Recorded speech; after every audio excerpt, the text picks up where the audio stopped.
Good afternoon, everybody, and welcome back. I hope you've had a nice break. My name is Mike. I'm the head of partnerships here at Avask, and I'm delighted to be able to introduce the next speaker, who I know quite well already. So this is Rob Stanley, and he's the Chief Marketing Officer at Getida. And Getida are a global leader in FBA auditing and reimbursements. And this session's all about saving time and money with tips for optimizing YouTube channels and product videos. So hello, Rob. How are you doing today? Good, Mike. How are you today? Thanks for having me on.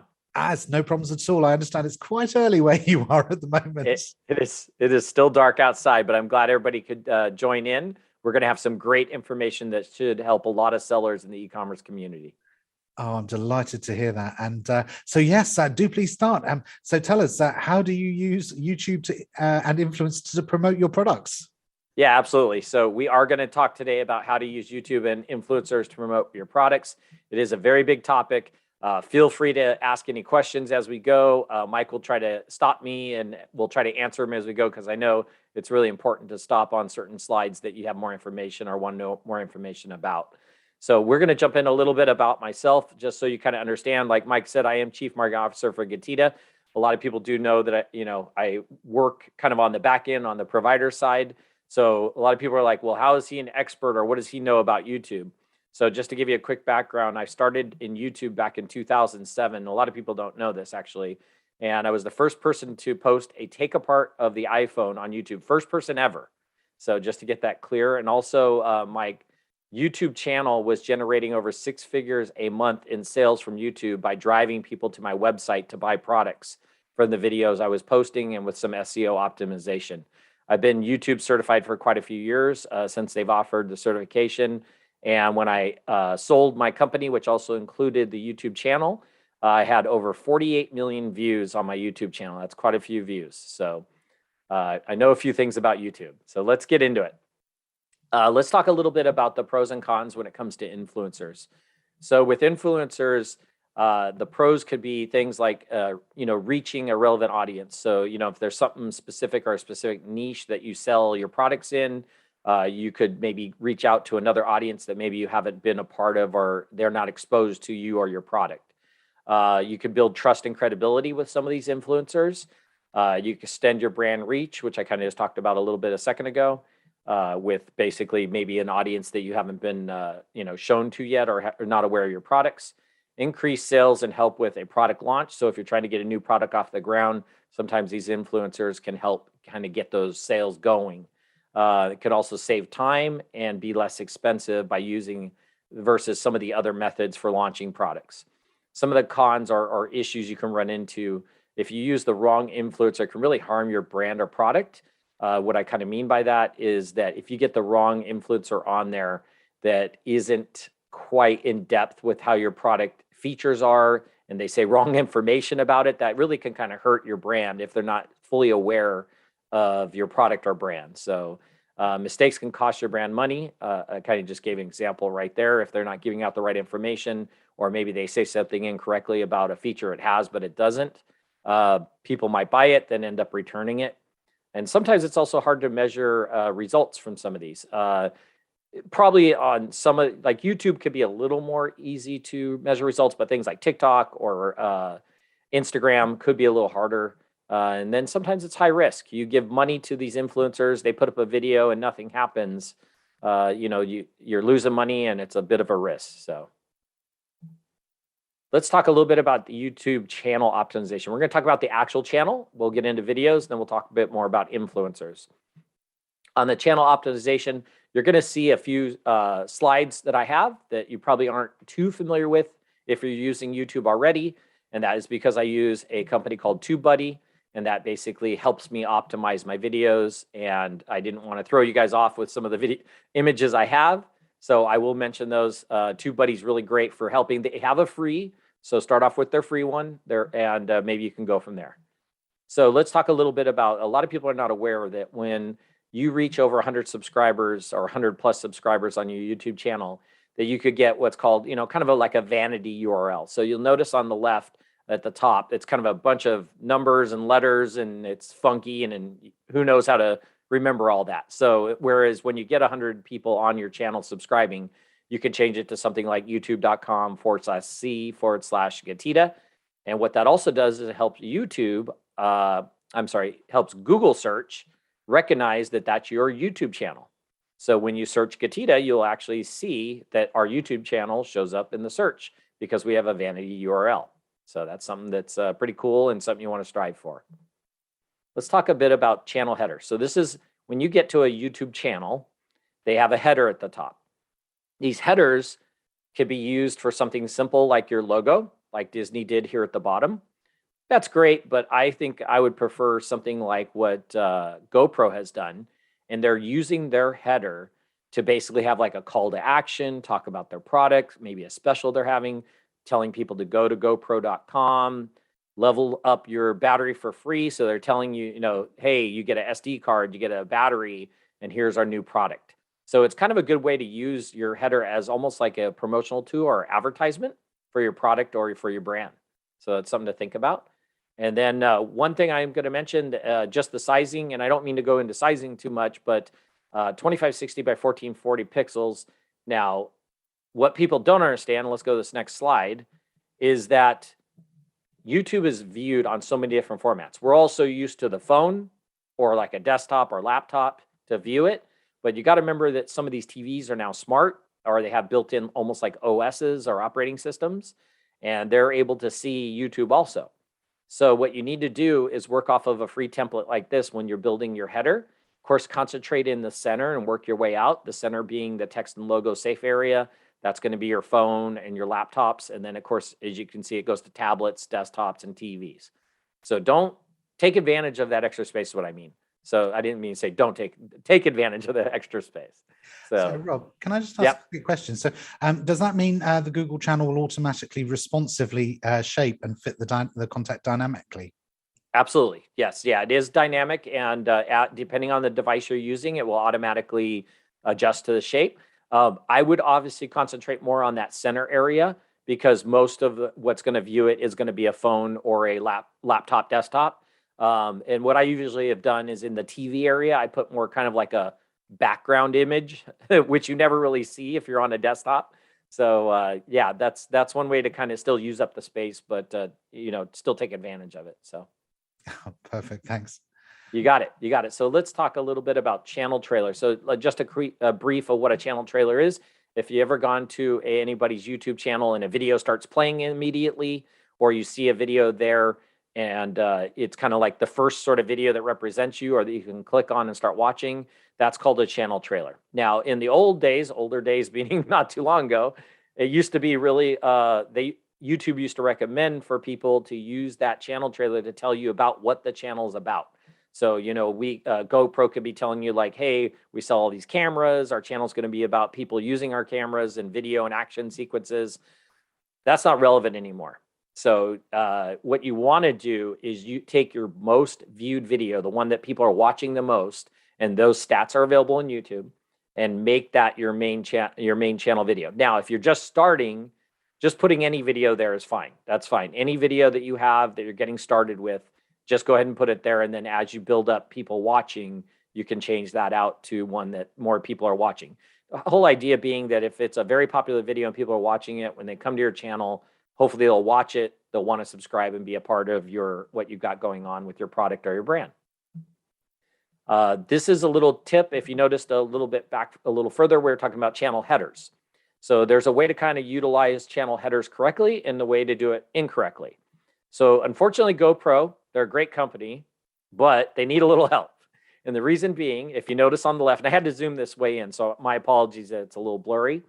But if you notice that, let's face it, YouTube is like a social media platform, just like any other. And when people go to YouTube and they go to their channel and they start watching the videos or they're on their channel, why would you want to point them to your Facebook or your Instagram or anywhere other than they already are found you and they're already, watching what you want them to see, your product or your brand information. So GoPro.com was a good move. Actually, I like that because, if you click on that, it's going to take you to their website. What you can see, what we did with Gatita is we actually put Gatita, click here. It's pretty self-explanatory that if you click there, you're going to Gatita. I might add the .com at some point, but overall they still, the idea is don't have them leave if you already captured them is what I'm getting at with this. So that's a way to take advantage of that. Don't overuse the different buttons, social media buttons on your channel. So let's talk a little bit about channel description. And if I go too fast, again, let me know and feel free to ask questions. So channel description is an important thing. You want to definitely add keywords to your channel description. So a lot of people will see this when you go to somebody's channel, there's an about, and a lot of people just leave it blank. They forget to fill it in. So don't do that. Fill it in, use some keywords, make sure the keywords are used in a natural way. Don't try to spam or stuff a bunch of keywords in there. So you can see for Gatita, we talked about what we do using keywords like Amazon FBA sellers, Amazon reimbursements. That's a keyword for us. So trying to use those keywords that basically when somebody's searching, hopefully our channel description will maybe be grabbed either on a Google search or a YouTube search, and it'll come out for some of those keywords. Now, just to kind of go a little further, there is channel keywords. So you can assign specific keywords to your channel that hopefully when somebody's searching on YouTube or possibly Google, and I'll get into why I keep mentioning Google in a little bit. So you definitely want to enter some of those words. You only want to enter about 10 to 15 keywords. Don't overdo it, even though there is more space there. Really start with the keywords that are most relevant to what your brand or your product's about. Or if you have multiple products that are in the same category, that's fine. Use those also. But definitely add 10 to 15 keywords in that channel keyword area. Am I leaving enough space for you, Mike, for questions in between? I'm kind of going a little fast, so. No, it's all fine so far. I don't think we've had any questions coming in yet. Just a note to the audience, if you do wish to ask any questions, click on the chat icon at the bottom of the screen and you can then input your questions straight away. I'm actually finding this topic fascinating so much. I didn't realize there was quite so much. Going back to keywords just for 1 second, I just wanted to ask a quick question there. So it says 178 out of 500. So you've obviously got a maximum of 500 characters to put all of those keywords in? Yeah, you have up to 500 characters. So I did want to bore you guys with a lot of the stuff I've researched and read to find out about this. So basically, yeah, you could technically use that all up. But what we found is, not what I found, but what I've read from a lot of the research done is that they kind of just, YouTube and Google just kind of stop after about 10, 15 words. They really just kind of stop looking at them. So even though they give that capability, which you'd think that if they give it to you to do all that, they would use them all. They really don't. I think what they're doing is if there's really long keywords, possibly, that they are leaving room for the keywords to be longer. But we found that usually the most effective is 10 to 15 words. Sometimes you can overdo it and get lost, or you end up coming up with words that really aren't that relevant. You're just trying to fill it. And that's usually not the best way either. So, because I've noticed you've got Amazon in quite a few of those. Does that mean keyword clustering? Does that form an impact in this? Yeah, so it does a little bit. We are specifically, so again, just like we all know with, say, Amazon or eBay, they don't ever tell us how certain things work or why certain things show up above each other. I know with eBay, you can pay for it to be at the top, and same with technically Amazon. But, it's one of those things that you just try to put in the keywords that are relevant to you, that maybe more people have searched. We'll get into a little bit about kind of how to use YouTube kind of autofill, just like you would with eBay or Amazon. You can kind of start typing things in. It'll autofill what people are searching the most. Same with Google. And that's kind of how I broke down some of these. But I added, like, for instance, if I just put FBA auditing, some people know what FBA are, but maybe somebody who doesn't, right? Well, if I'm trying to get a customer may not necessarily type in FBA. But just so you guys remember, or to clarify this a little bit, Gatita, we're looking for Amazon sellers. We're not looking for Amazon buyers. Yes. So an Amazon seller is going to know what Amazon FBA auditing is, or Amazon FBA reimbursements, or FBA reimbursements like that. So we target those keywords because we're specifically trying to find clients that are sellers on Amazon. So. Brilliant. Okay, that's great. Thanks very much. Yep. So channel recommendations, just to clarify what this is. So I'm sure probably everybody's watched a YouTube video at this point. And when you get to the very end of that video, you get kind of like a suggestions of other videos to watch. And there's a way that you can sort of influence some of the times for your video to show up on other channels and them to show up on yours. So feature channels are something that basically you just go into an area in the settings. It's for feature channels. And then what you want to do is pick channels that are complementary channels, or possibly brands or influencers that are complementary to your product. So just giving, for instance, if I'm selling something for outdoors, camping equipment or something like that, I would want to probably find people who do really good videos on camping or hiking or anything in that area. And I would want to add them as part of my list of channels that hopefully I'll show up on. Now, there's no guarantees that you show up on these at the end of their videos, but is definitely worth having. And a lot of people don't take advantage of this. And this is something that you definitely want to do, because you have the possibility of your videos showing up on some of their channels. So definitely something to take a look at. Sorry, that would work also with influencers then, wouldn't it? So if you've say Absolutely. got a massive influencer, outdoors influencer, I can't think of one to name at the moment, but you could then potentially rank on their videos. Absolutely. You're hired, Mike. That's it. Mike's becoming a YouTube expert already. Yeah, you're absolutely right. No, you're absolutely right, though. And it is a way to possibly show up on some of their end of their videos. I will show you a way to sort of influence people to keep watching your videos coming up here in just a minute. So great, thanks. So let's talk a little bit about playlists. Again, another tool that's not utilized very much, but can definitely be an advantage to people who use it. So if you're familiar with playlists, or if you're not, so playlists will show up, and originally playlists were used for music. So if there was music videos, and let's say I pick, I'm going to probably date myself, like 80s genre, and I wanted all the 80s music from MTV to show up in a list, and I named that playlist 80s music videos. I could put all my favorite ones in there that I like, and basically it'll play one after the other after the other. Well, nowadays we're taking advantage of the playlist by being able to optimize it for something like, let's say, my podcast, my Sellernomics podcast. All the videos I do every week go into there, and you'd be able to see all the videos that are pertaining to my Sellernomics podcast. Now, the way I take advantage of that is I'm keywording the title. In this case, I'm promoting my podcast, Sellernomics Podcast. But, again, if you're doing anything with, let's say, outdoor equipment, you could have a category for hikers, a category for campers, and you want to put a specific title in there using keywords. And then under that, you want to use a description area to, again, put in more information about what the videos are that are within this playlist, using some keywords again. And what has happened, Mike, is if we search certain keywords and there's no real videos for it, or very few, sometimes your playlist will show up in a YouTube search. So, and then once you get them into that playlist, they're watching your video, your video, your video. Now, just to clarify real quick, you can make playlists also with other people's videos.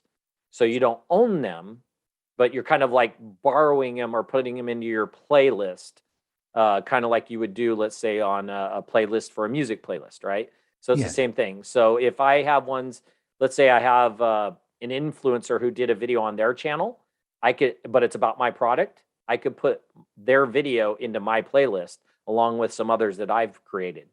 So it's a really good way to take advantage of these playlists. And you got to optimize them, though, obviously. So absolutely, yeah. Yep. Were we good on that one, Mike? Sorry, I kind of jumped ahead. All right. No, it's so fine. Channel branding and video watermark. So when you go to add a video watermark, and by the way, you want to do this. A lot of times it says upload logo or something like that, because as you can see on the left, GoPro put their logo in the bottom right corner. Now, that's great if it did something like took me to GoPro's website or their channel or something. But what you end up finding out, if you're watching a YouTube video and you see a little, and by the way, I had to blow these up again because they're very tiny down in the bottom right corner of almost any video you're watching there where they've added watermark. hover over it. What it actually says is subscribe. And what it does is a way for you to subscribe to the person's channel to get notified every time they have a video come out. Now, you want to push your customers to subscribe, because as you build up the subscriber list, anytime you release a new video of a new product you're selling or new product you created or anything about a new product or a brand even, you want people to get notified. So what we've done is GoPro has down in the bottom right corner, they just put their logo. I've seen other people put subscribe. By the way, don't do that, because it's so tiny, you won't even be able to read the word subscribe down there. So what we found, and I've been doing this for a while, and if you see this pop up in the bottom right corner, could be me or somebody who saw one of my videos, big thumbs up, right? Everybody remembers Facebook, the big thumbs up, it's a like, hey, you're liking it. Well, heck, if they're willing to hit the thumbs up and like it, they're probably willing to also click on the subscribe button and subscribe to your videos. We saw a dramatic increase in subscribers when I first used this about 7-8 years ago on my own channel back in the day. And it went nuts. I mean, we were getting subscribers. It still works to this day. Yeah, absolutely. So there's a pro tip right there. So, all right. Video optimization, we're going to jump into now. So now we covered the channel. We, kind of like, if you have a YouTube channel, we gave a bunch of things to do to fix the YouTube channel, fix some of the SEO on it. If you've never done YouTube, we just gave you some tips on when you are creating the channel, what to do to kind of make it optimized right off the get-go. Let's talk about videos. Now, videos are the most important thing as far as optimization. So let's jump right into video titles. So when you created that video, you're now going to want to post it. You got to put in titles, descriptions, tags. We're going to go through each of those one by one. So video title should be relevant to the content you created. Don't try to spam it, so to speak, or with clickbait it or anything like that. Just make it about what the video is about. Use approximately 5 to 7 words in the title. Try to keep it under about 70 characters. Again, if you're using TubeBuddy, it actually will tell you when you start going over that limit, which is really cool. Use keywords and YouTube search suggestions. There we go. We were talking about the autofill on YouTube. So don't copy exactly what somebody else is doing. Try to make it a little bit unique. Change some of the keywords in there, or not keywords, but like, if I'm saying a great video about, maybe it's an amazing video about instead of great, right? So that's one way to kind of switch it up a little bit. Add the following to the end if you have these. If you're doing an episode or there's a person's name or a company name, add all those to the end. Start with the most relevant information. So going to the next thing, some very popular things I use a lot is called how to do this, how to do that, and then the person's name or the product name or my company name at the end after that. That I always like to use, and I haven't been able to find the word for this, Mike, the symbol that's kind of a bar. It's a straight up and down bar on your keyboard. I know the symbol. I use it all. It's a separator, I think. I'm not sure what it's called. Okay, so if somebody knows that, they can post. Pop it in the comments. I'll probably need to Google it at some point and look it up. But point being that, let's say I say something like, how to get views on YouTube if feeling stuck. Then I use the bar and then I put Gatita. Okay, so that's like an example there in the very bottom of my section here. I don't know if my blue works here. There you go, right down there. So definitely that's a way to kind of title things. And again, if it's a person's name, put at the end. If you're doing episodes like episode 1 of 2 or 3 or 4 or 5, whatever like that, put those at the end. It used to be people put them at the beginning. It actually is better to put them at the end. So is there any way to figure out how which keywords to use? So if you're not sure which keywords to use, how would you recommend somebody find the correct keywords to use? Yeah, so what I would do in this case, let's just keep with that example of how to get views on YouTube if feeling stuck. So what I would start doing is I'd go literally to YouTube, go to the search like I'm searching a video, and I would start typing in get views on YouTube and see what populates. And that would be a great way. Obviously, the one at the very top is going to be the one that, it would be one that searched the most. Yeah. And I would basically kind of take that one and manipulate it a little bit. So actually, it's funny you mentioned that, because this one of how to get views on YouTube if feeling stuck, it actually said how to get views on YouTube if feeling, there was a different word than stuck. And I used the word stuck. I was like, hey, stuck's a good one. Like, people get stuck all the time trying to get views, right? So that's how I ended up actually coming up with this title, was I just literally got on YouTube, searched some keywords there, and then turned around and basically just modified it slightly. So. Thanks very much. All right. So why are the video titles so important? And this is why. So on Google, hopefully, if you've done a lot of the stuff correctly, your channel or your videos will start showing up on Google searches, which is what you want. Because, and just to back up slightly on this, if you're selling a product or you're promoting your brand, you definitely want to show up on Google. If somebody's searching to buy your product, they're probably going to go to Amazon or eBay to find your product and search it there. But when, let's say they bought the product, and let's say that something has to do with like replacing the batteries on it, whatever the item is, or how do I, use a certain feature of it, they're not going to necessarily go back to eBay or Amazon to search on how to replace a battery. They're going to probably Google search it. They're going to probably put in either your company name or the product name. And now you want those videos to show up. So for us, for instance, if you go to Google and search Gatita, you will notice that 2 of the 3 videos that pop up are videos that we created. So it takes them to our channel. And of course, the third one is our CGO was on a podcast or a video with another person. And basically that shows up also. We will probably eventually own all 3 of those spots, kind of like GoPro did. If you type in GoPro, you'll notice all 3 of their videos show up that they own. And that allows you to kind of drive over. And if you notice, I think it's I think it might be the first one here. They're talking about their Hero 10. They're talking about their product, the speed and ease of it. And then down here is actually the product itself, right? GoPro Hero 4 Adventures in Life 4K, right? That's probably using their product and how it's being used and showing really cool videos. Of course, GoPro's awesome. They kind of probably helped a bit with YouTube and get it going, and really kind of blowing it up with everybody shooting videos.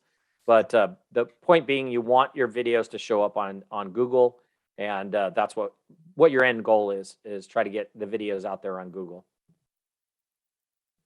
All right, so let's talk a little bit about video descriptions. So you have your title. It's been optimized. You have a really cool video. Not going to get in, by the way, how to shoot videos. I could just give you a couple quick tips of everybody has a phone in their pocket. Those phones are probably shooting at least 4K-ish or close to it. Use your phone, get some good lighting, do the best you can. Nobody's going to judge you, especially when you're first starting. And just to kind of back that up slightly, Mike, I forgot to kind of mention this. Probably most people on here already are either selling on eBay or they're selling on Amazon. And my guess is they already have videos. They have videos of their product. So some of what I'm trying to also tell you is you already have videos created. Go make a YouTube channel and put your videos on there. I don't even care if it's a video of your product spinning around in circles, or a product, video of it just turning around, and you guys just talking about what the description of it or here's the key features of it. Great. Make that a YouTube channel. So that's actually a really, really good tip actually for our viewers to take away then with them is the fact that you could just use a standard product video with a swivel on it and then explain the features of your product to them. And then I take it that also would help you to diversify your marketplaces, sell offline, off of the main marketplaces, and look for things like, I think that'd be a really, really good thing to learn how to do. Yeah, absolutely. You could build, again, you want to, I kind of look at it this way, Mike, when you're building up your company and your brand, people, as your brand grows, people are going to start searching you on Google. You want to already be there. You want to have, me personally, I was like on all marketplaces. I was on eBay. I was on Amazon. I have my own website. I think I don't think Etsy was around at that point, but the whole idea was we wanted people to be able to see our brand and find us anywhere they could. And like I said earlier, I think it was my second slide, I was driving 6 figures a month in sales just from doing YouTube videos and driving people back to my website, Shopify store, or wherever you want. And then of course, back when I was selling, you weren't able to embed videos on eBay, but you were able to use images within the description itself to basically have people click and go watch your video. So there, you used to be able to embed it in the actual description on eBay. I know it's changed a bit since then. I still sell on eBay occasionally. So let's talk a little bit about video descriptions, though, not to get too far off topic here. Okay. So video descriptions are important. Include the video title in the first sentence. We'll look at the example at the bottom in a second. Let me just go through these. The first sentence should be under 160 characters. And the reason being, when you show up on Google, and I'll show you guys a slide here in a minute, that what these searches look like. The first 160 characters are going to be what Google grabs for a little bit of a description on your video. Use bit.ly links to include them at the end, meaning at the end of the first 160 characters. Because if things are going to get cut off, you want those to get cut off if you don't quite make the 160 characters. Leave spaces after the first sentence. So you definitely want to leave a space after the first sentence and then use a period to end the sentence. So let's go over the example real quick. So tips on how to write an effective description for YouTube to boost views. I'll talk about hashtags in a second, and watch time. So the title is actually right in there. It was how to write an effective description for YouTube was my original title. I meant to actually point that out. Sorry about that. And then I added a little extra keywords in there, and then I added my bit.ly link. And the bit.ly link could go to my eBay, could go to my Shopify, could go to my Amazon store. You could send that bit.ly link wherever you want. So, and it is clickable, by the way, just so people know. I have it in black right here, but I'll have to fix the slide, but it should be blue because it is a clickable link when it's into the description. And then of course, going on to the next paragraph, I'm putting more descriptive keywords, talking more about what's in the video, and then 3 hashtags. You're only allowed 3. Don't put 5 because they're only going to look at 3. So in this case, I put YouTube, effective YouTube descriptions, boost YouTube views. These could be your product, your brand, or a keyword that basically could be used as a hashtag. They do show up on YouTube searching. So, okay, and I think you then have to just research a little bit to figure out what the key keywords are that you should be using in those videos if you can only use 3 of them. Correct. Quick question came in. I'll answer this real quick. Will the slides be available after the session? Stay tuned to the end. Andrew, yes, I'll show you how to get a hold of these slides. And what are the most common mistakes people make in descriptions with descriptions? I've seen a couple of mistakes, actually. The first one is they start with just a bit.ly link. So they literally just put the linkable of some sort, whether it's a bit.ly or any sort of link at the very top, first thing. And then they start their tips on how to effectively, don't do that. Don't use emojis, don't use icons or anything like that. Keep it simple text. Also, the other thing is, one of the common mistakes I see, they don't even fill the description in, or they put in 1 line of sentence. So I think, oops. Okay. I thought I had another slide there. My apologies. And it may be a little bit further into this slide deck, but you want to use up all that space. There is a certain amount of characters. You know what? I know there's another slide about this, so let me come back to this. But yeah, usually what happens is they either don't put enough information in, or they put the link at the very beginning, or they don't put anything in the description at all. And I'll come back to some more on that, Andrew. So video description. Oh yeah, actually this was it. My bad, my mistake. So yeah, another thing that you want to do is add video chapters. So for instance, is you and by the way, you have to always start it with 00:00, or it's not colon. What's the right wording for that? Yeah, it's right here. Is it? That's not a colon. Yeah, that is. Oh, is it? Yeah.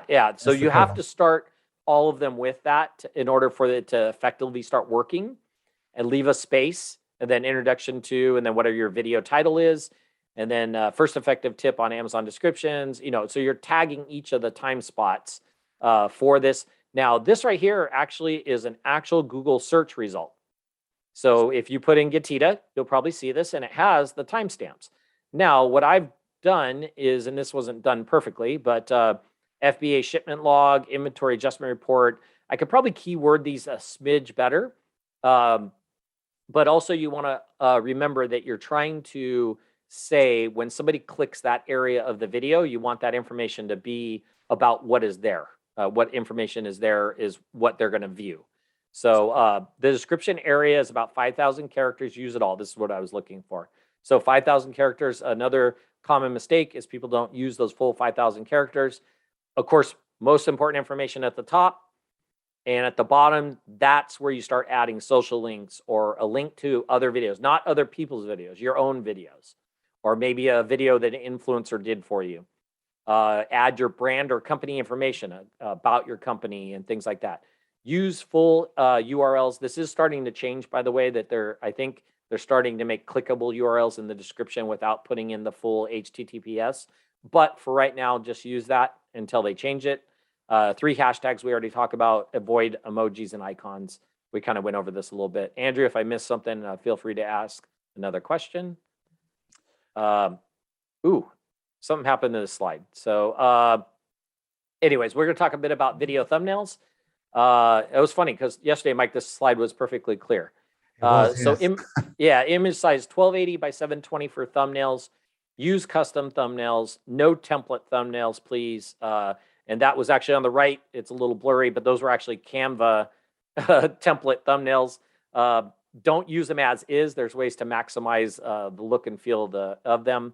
If a person or an item is in the actual thumbnail, make sure it's clear. Make sure the person's making expression. Use bright colored backgrounds and A/B test your thumbnails using a company called PicFu. We're going to go deeper into thumbnails right now. Hey, this one's clear. So video thumbnail templates. Okay, just to make clear, this was before I came to Gatita. They were just using very template. This is what I call a template. They're just literally putting a person in. You could barely read what it's about. Remember, these are very tiny. When you're doing a YouTube search, they come up and they're very tiny. You got to get people's attention quickly. And you got to give them, if they're just looking at the image, you got to tell them what the video is about. Okay, so of course, I was told that they wanted templates a certain way. And as a CMO, I got to follow the boss's orders. So we did come up with a compromise on what I call a semi-custom template. We were able to, in the top left there, the arrow, put the text, 1, 2, 3, 4, 5, was that 5 words if you take out the and? 5 big, bold words. You could see that easily. You see the person's expression, both in the top left and the bottom right one. Jamie in the bottom right is laughing. It's a great little expression. In fact, actually, all of the expressions on there are great. So anything like that is better than a standard template. Of course, the best is to actually have fully customized thumbnails. On the left is thumbnails that I created from scratch. I've put big, bold keywords. Even though there is times I had to put more than 5 words in, I really made keep your Amazon and then it gets person's attention, right? Bottom right, big, bold green with Dawn. Funding your Amazon sellers to grow. Big keywords, right? And big, bold colors. So on the right is actually not GoPro. It was somebody who's doing a bunch of reviews. Top left, right here, Hero 10 in black. I mean, look how clear and crisp the picture is of the actual Hero 10.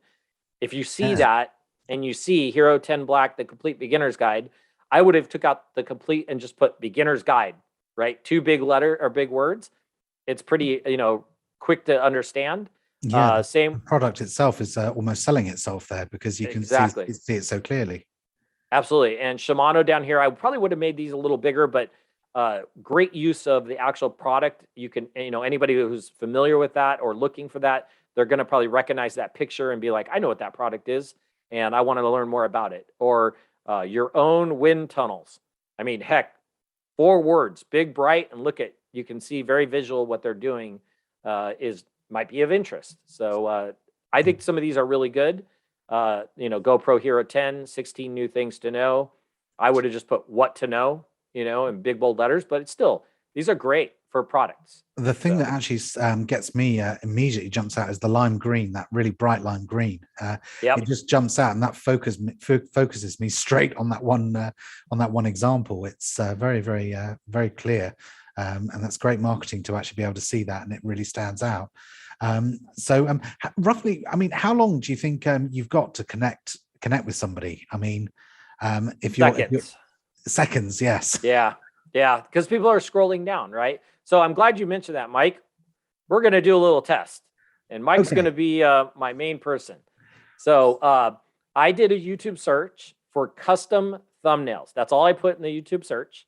And these are all from some of the results I got.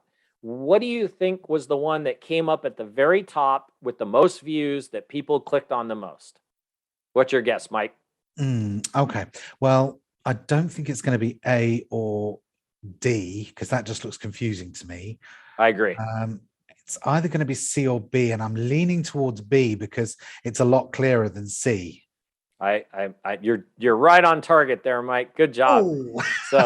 So Mike was right, and I'm just going to go back for a second because I do want to talk about C for a second. So C is very bright. They did a good job of the brightness. The person's face is not too bad, but if they blew it up more, like made it bigger, kind of like on B, I think it would definitely change possibly the clicks on that. Also, you notice on B, they did a great job at quick, easy, custom thumbnails. If this person said add custom thumbnails in big white letters, made their face bigger, nice smile, they would probably be very competitive and close and probably get more clicks. I actually think the pointing to the thumbnails also helps to draw attention for me. I agree with you. Yeah, definitely. Like I said, this is definitely a great one. This could be a really good second one with some changes. And that's okay. You know, not everybody's, I mean, I know this particular, I don't know this person, but I've seen their videos before. They're really good at thumbnails. They know what they're doing. They've been around a while. So it's hard to compete sometimes, but it's okay being second. You don't always have to be first. So let's keep going because I know time is getting close. If there is questions, please ask them. We'll answer them as we go. Video tags, people tend to leave these out or not even put a single video tag in. Just want to point out the green is an indicator of where this video ranks on YouTube search results. This is specifically from using that tool, TubeBuddy, that I was talking about earlier. You get 500 characters. In this case, you want to use all of them. And you want to hopefully use TubeBuddy and get them. The keywords with the green are going to help your video show up more for search results. So I did, go ahead. Sorry, I was going to ask. So in that case, then Carlos Alvarez Entrepreneurial Spark, that actually ranks at the top of YouTube. Is that correct? Yeah. Also remember though, that is a word that probably most people aren't going to type in.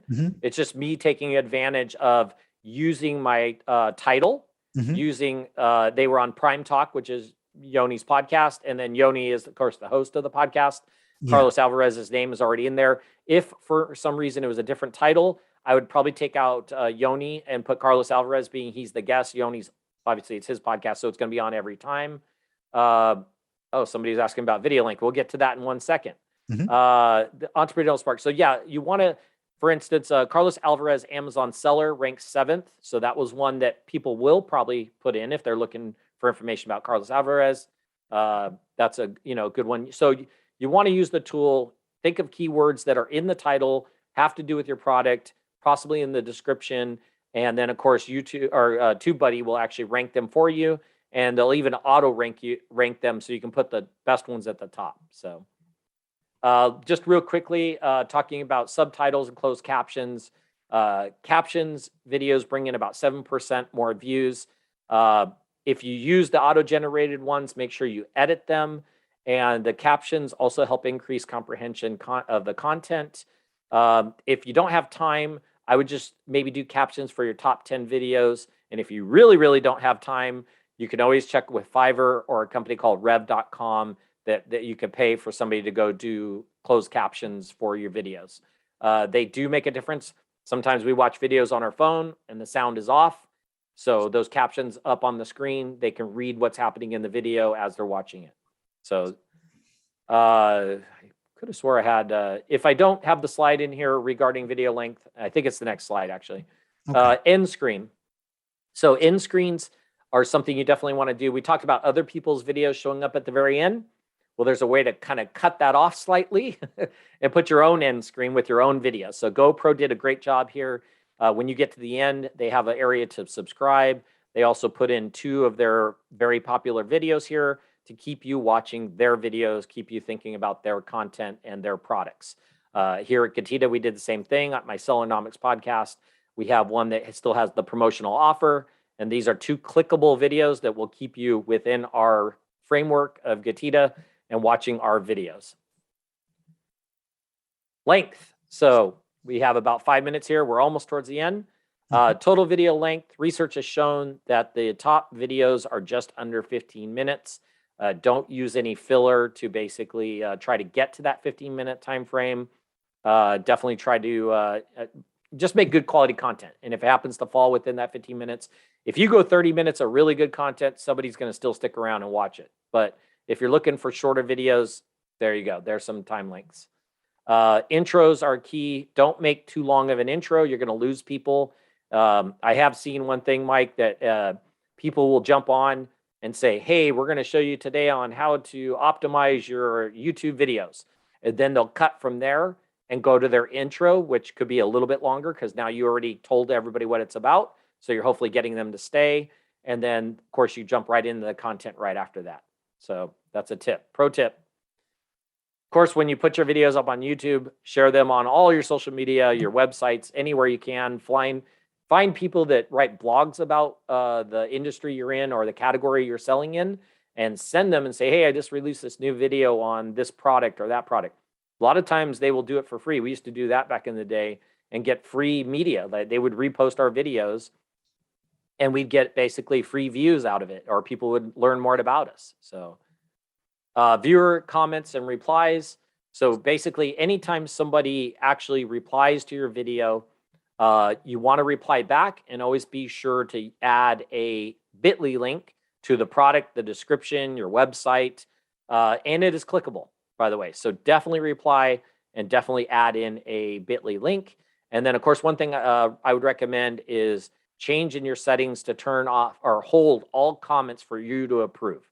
That'll keep the bots and all the spam off of there and allow just good quality content. How to contact an influencer. Let's talk just a quick bit. I know we're getting close to the end here. If you go to their YouTube channel, search who it is that you're interested in contacting, go to the YouTube channel, view the email address in the About tab, click on View Email Address, and you'll get their email or a way to contact them. How much does an influencer charge? They're going to be all over the place. They're going to be anywhere from a few dollars to hundreds to maybe thousands. The point being with this whole video, a whole presentation, is that if you go to them with a properly optimized title, description, and thumbnail, and maybe a script of telling them what you want them to talk about or key features, they're probably going to charge you less. And some of these influencers that are just getting started, they'll probably do it just for the product. Like if you send them a free product, they'll do a whole video about it. Sometimes those are the best ones, which are sometimes referred to as micro influencers. They maybe don't have millions of views, but they can be really good and really help you boost up. So, and of course, I already just talked about what they need from you, and you can get them to promote for free for sure. So, how to offset the cost of an influencer. One of the ways you can offset the cost of an influencer is by getting $400 in free FBA reimbursements. So if you're selling on Amazon, just a quick promotion here for Getita.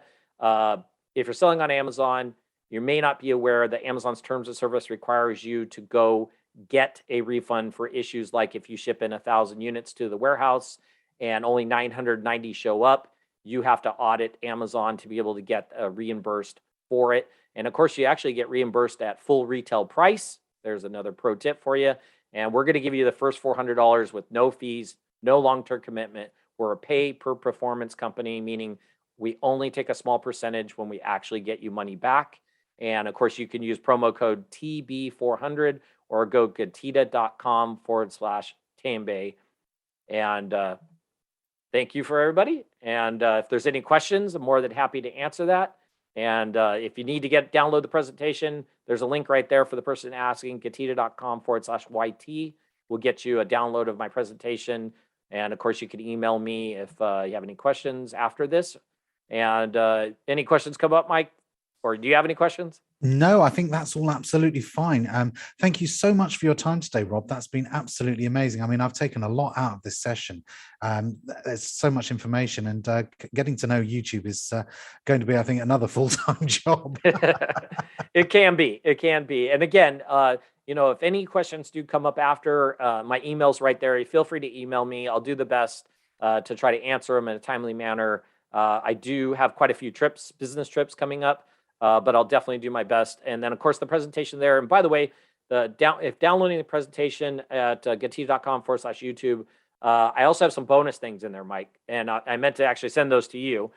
So there's a whole layout of how I do my descriptions, where I include a bunch of things, and then kind of like a checklist you can go through when you're getting your videos ready to put up on YouTube. So there's like a little cheat sheet there besides the presentation itself. So I'll make sure to get that over to you, Mike. Absolutely, yes, and I'll take that. I'll take that, and I'm sure everyone would like to see that as well. So, thanks very much for your time today, Rob, and it's been absolutely a pleasure talking to you.